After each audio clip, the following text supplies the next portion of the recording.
उनको उपलब्ध करा दें आप। श्री किरण देव।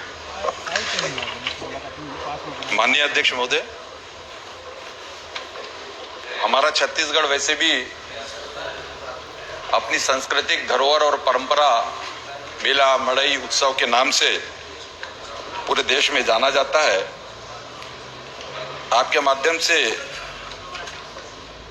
आदरणीय मंत्री महोदय बृजमोहन अग्रवाल जी से इसी संदर्भ में यह प्रश्न कि माननीय मंत्री महोदय कृपया यह बताने की कृपा करेंगे, और ये बस्तर संभाग को लेकर स्पेसिफिक कि बस्तर संभाग वैसे भी मेला मड़ई पूजा यात्रा विधान इस तरीके की परंपराओं को समेटे हुए वर्ष भर ये कार्य होते हैं, सांस्कृतिक पारंपरिक पूजा संबंधित।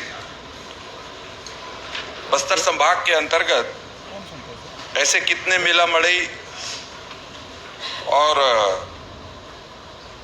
यात्रा पूजा विधान में हमारे शासकीय मद से या शासन के द्वारा अनुदान प्राप्त संचालित दिया जाता है, और ये वर्ष 2021 से आज पर्यंत तक की ये जानकारी के संबंध में प्रश्न है माननीय मंत्री महोदय से। मंत्री जी।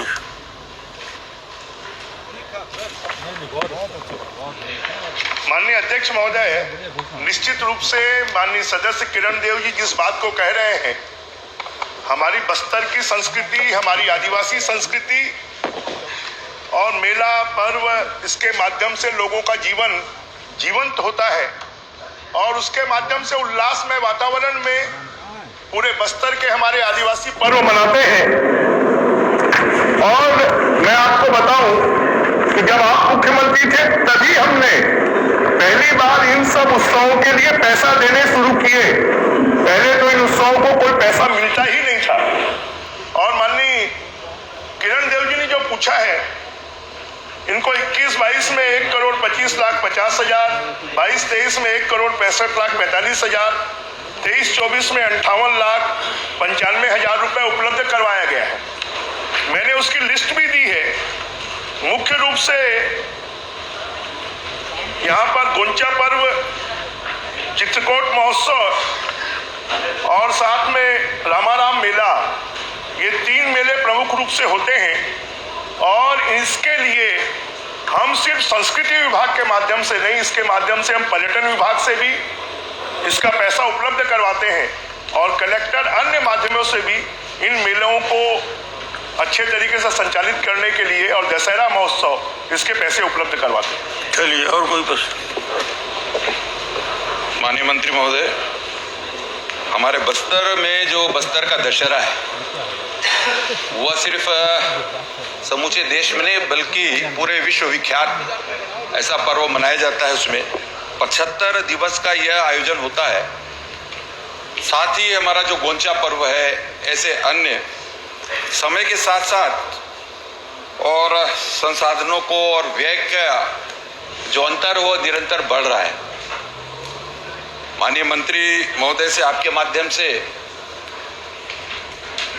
मैं निवेदन भी करना चाहता हूं और प्रश्न में भी समाहित है कि क्या, क्योंकि यह माह के बाद ही लगातार हमारे बस्तर संभाग के मेला मड़ई उत्सव के त्यौहार और सब प्रारंभ हो जाते हैं, तो थोड़ी सी व्यवस्थित रूप से सारी ये कार्यक्रम कार्य योजना पूजा विधान व्यवस्थित रूप से संचालित हो सके, इसके लिए क्या और अधिक राशि अनुदान के रूप में प्रदत्त कर सकते हैं? चलिए। माननीय अध्यक्ष महोदय, निश्चित रूप से जो बस्तर का दशहरा है वो अनूठा दशहरा है। वो दशहरे में मां दंतेश्वरी माई की पूजा के साथ में उनका रथ निकलता है और पूरे विश्व के लोग बस्तर के दशहरे को देखने के लिए आते हैं। अभी तक हम बस्तर दशहरे के लिए संस्कृति विभाग से 10 लाख रुपए और धर्मस्व विभाग से 25 लाख रुपए, इस प्रकार 35 लाख रुपए देते थे। माननीय सदस्य की चिंता को जायज मानते हुए कि अब आने वाले समय पर पर्यटन, धर्मस्व और संस्कृति तीनों विभागों से मिलाकर हम बस्तर दशहरे के लिए 50 लाख रुपए हर वर्ष देंगे। साथ में रामाराम मेला है, उस रामाराम मेले के लिए हम प्रतिवर्ष 10 लाख रुपए देते हैं। पर्यटन और संस्कृति विभाग दोनों के माध्यम से हम इसको भी अब हर वर्ष बढ़ाकर 15 लाख रुपए देंगे और गोंचा पर्व के लिए 3 लाख रुपए दिया जाता है, उसको भी हम बढ़ाकर 5 लाख रुपए देंगे और चित्रकूट महोत्सव के लिए भी 10 लाख रुपए के स्थान पर अब हम 15 लाख रुपए चलिए, बहुत अच्छा। ये सदस्य की चिंता को ठीक, बहुत बहुत धन्यवाद।